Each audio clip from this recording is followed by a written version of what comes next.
Mahkamah Konstitusi memutuskan mengubah syarat ambang batas pencalonan kepala daerah terkait permohonan gugatan oleh Partai Buruh dan Partai Gelora. Dalam pertimbangannya, MK menyatakan ambang batas 25% perolehan suara partai atau gabungan partai sebelumnya atau 20% kursi DPRD inkonstitusional.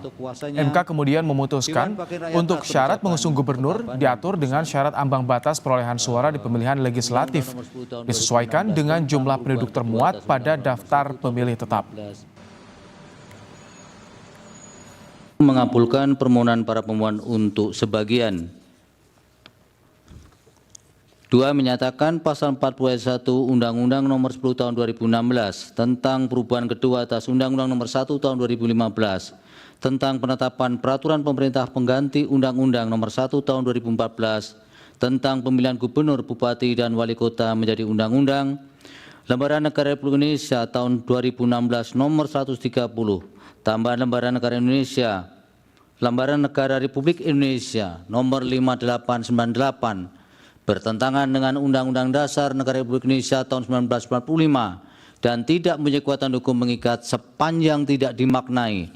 Partai politik atau gabungan partai politik peserta pemilu dapat mendaftarkan pasangan calon jika telah memenuhi persyaratan sebagai berikut. Untuk mengusulkan calon gubernur dan calon wakil gubernur. A. C. Provinsi dengan jumlah penduduk yang termuat pada daftar pemilih tetap lebih dari 6 juta jiwa sampai dengan 12 juta jiwa. Partai politik atau gabungan partai politik peserta pemilu harus memperoleh suara sah paling sedikit 7,5% di provinsi tersebut.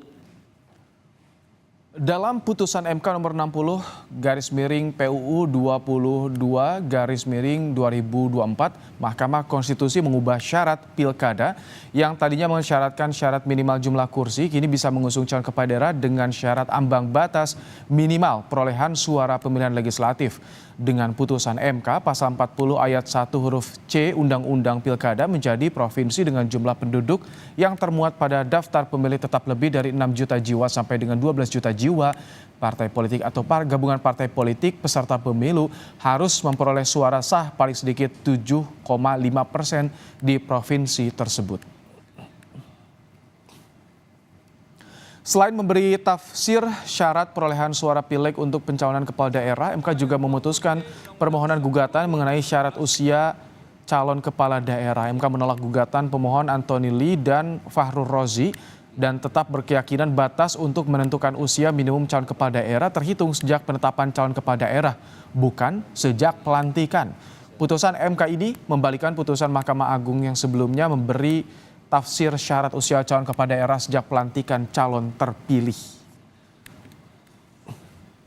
Pasal 7 ayat 2 huruf E Undang-Undang 10 2016 merupakan norma yang sudah jelas, terang benderang, bak basuluh matahari, ini pepatah orang Minang ini, atau bahasa Jawanya ceto welo welo, sehingga terhadapnya tidak dapat dan tidak perlu diberikan pemaknaan, diulangi, sehingga terhadapnya tidak dapat dan tidak perlu diberikan atau ditambahkan makna lain atau berbeda selain dari yang dipertimbangkan dalam putusan aku, yaitu persyaratan dimaksud harus dipenuhi pada proses pencalonan yang bermuara pada penetapan calon.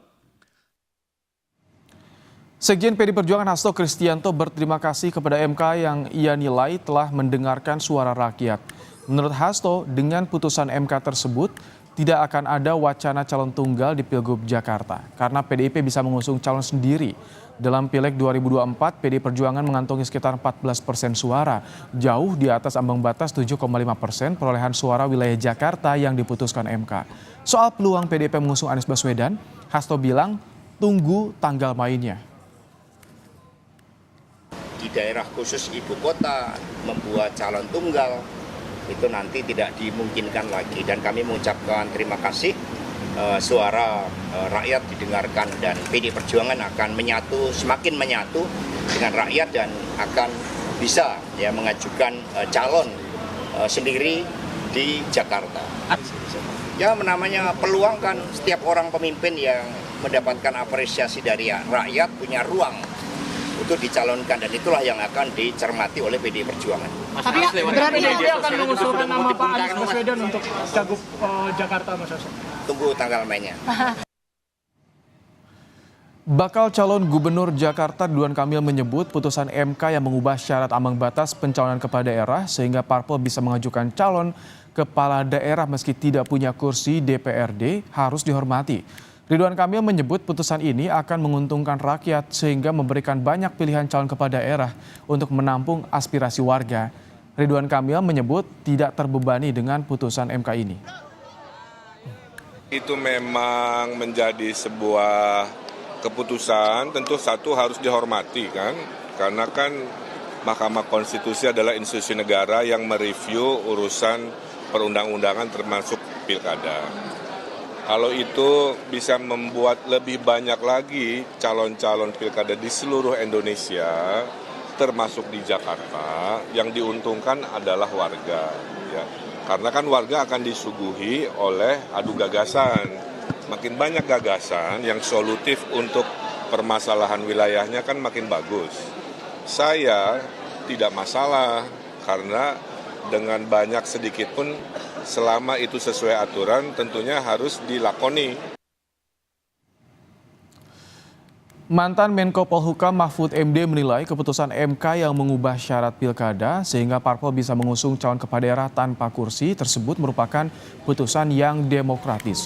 Selain mendukung putusan tersebut, Mahfud juga percaya putusan ini dapat meminimalisasi kecurangan dalam Pilkada 2024. Ya, menurut saya bagus, lebih demokratis. Dulu tahun 2018 saya sudah bicara itu di DPR ketika dengar pendapat ya masalah threshold yang tidak adil itu supaya disesuaikanlah. Menurut saya parpol itu disejajarkan dengan calon perorangan persyaratannya, dan ini yang dulu sudah pernah saya katakan, karena itu tidak akan pernah menciptakan keadilan.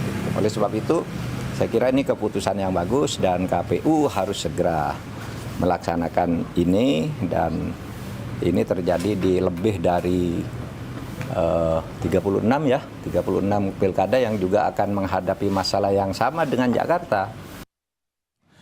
Putusan MK yang mengubah syarat pencalonan kepala daerah dari awalnya mensyaratkan 25% perolehan suara partai atau gabungan partai atau 20% kursi DPRD menjadi ambang batas perolehan suara disesuaikan jumlah penduduk per wilayah, membuka jalan sejumlah calon kepala daerah yang terganjal aturan seperti Anies dan Ahok untuk maju. Kita akan bahas bersama dengan pakar hukum tata negara dan juga pengajar di Sekolah Tinggi Hukum Indonesia Jentera, Bivitri Susanti. Selamat petang, Mbak Bivit. Selamat petang. Mbak, dengan adanya putusan MK ini, bagaimana dampaknya pada peta pilkada? Kapan ini bisa berlakunya? Ya, ini langsung berlaku. Jadi memang putusan MK itu berlaku untuk semuanya, langsung ya, erga omnes namanya, dan dia immediately langsung berlaku pada hari itu juga, kecuali dinyatakan berbeda dalam amar putusan. Nah, yang ini sudah kami cek semuanya dalam putusan itu sudah dibaca, tidak ada pengecualian, jadi dia langsung berlaku. Seperti halnya dulu putusan 90 yang heboh, yang meloloskan Gibran konkretnya, itu juga langsung berlaku, ini juga sama. Jadi yang harus kita tunggu adalah berarti kan 27 Agustus itu mulai pendaftaran, masih ada waktu seminggu, jadi konstelasi akan sangat berubah. Dan saya kira ini bagus sekali, saya sangat mengapresiasi, kita semua harus mengapresiasi putusan yang progresif ini, karena artinya kita tidak disodori oleh para partai-partai politik itu calon-calon yang sebenarnya jauh dari bayangan kita dan sangat terbatas, dan ada juga yang fenomena kotak kosong juga naik begitu ya. Dengan adanya putusan ini pasti akan berubah. Saya kira tadi Pak Ridwan Kamil bilang tidak menjadi masalah, tapi sebenarnya saya yakin sekali kita tahu ya, banyak survei yang sudah juga menunjukkan kalau siapa lawan siapa sebenarnya cukup berat sekarang. Ya. Apabila partai-partai yang belum tergabung dalam Kim Plus itu benar-benar ingin memanfaatkan putusan ini. Tadi Anda singgung putusan yang progresif, ini di bagian mana saja menurut Anda putusan MK ini progresif? Iya, jadi putusan MK nomor 60 ini ya menyatakan kan bahwa untuk mencalonkan tadinya itu makanya Kim Plus itu bisa begitu kuat ya dan sangat menutup jalan untuk calon-calon lain karena tinggi sekali persyaratan ambang batas pencalonannya, yaitu 20% kursi atau 25% akumulasi suara. Nah, sekarang prosentase itu diturunkan sesuai dengan proporsi jumlah penduduk. Jadi logika yang dipakai adalah sama dengan prosentase untuk calon perseorangan yang bukan partai politik. Nah, jadi dengan itu Jakarta misalnya karena kita DPT-nya daftar pemilih tetapnya 6 juta sampai 12 juta, kita itu 7,5% syarat minimumnya. Nah, dengan syarat yang serendah itu misalnya PDI Perjuangan yang belum bergabung di Kimplas tadi 14,01% ya jumlah perolehan suaranya sudah bisa mengajukan sendirian. Atau bahkan kalau lihat partai-partai lain, apalagi ada ayat 3-nya yang juga dinyatakan inkonstitusional oleh Mahkamah Konstitusi, pada intinya berarti bahkan jumlah suara yang didapat oleh partai politik yang tidak dapat kursi di DPRD itu juga bisa dihitung bersama dengan jumlah suara lain sampai dengan jumlah minimum 7,5% itu. Jadi Nah, ini yang akan mengakomodir diterapkan. hak dari partai politik untuk mencalonkan kepala daerah. Bagaimana bisa diulang? Mengakomodir hak dari parpol untuk bisa mencalonkan kepala daerah karena saat ini terganjal ambang batas pada sebelumnya. Ya, jadi ini akan lebih banyak partai politik yang bisa berpartisipasi, nggak dikunci oleh partai politik yang dapat kursi di DPRD.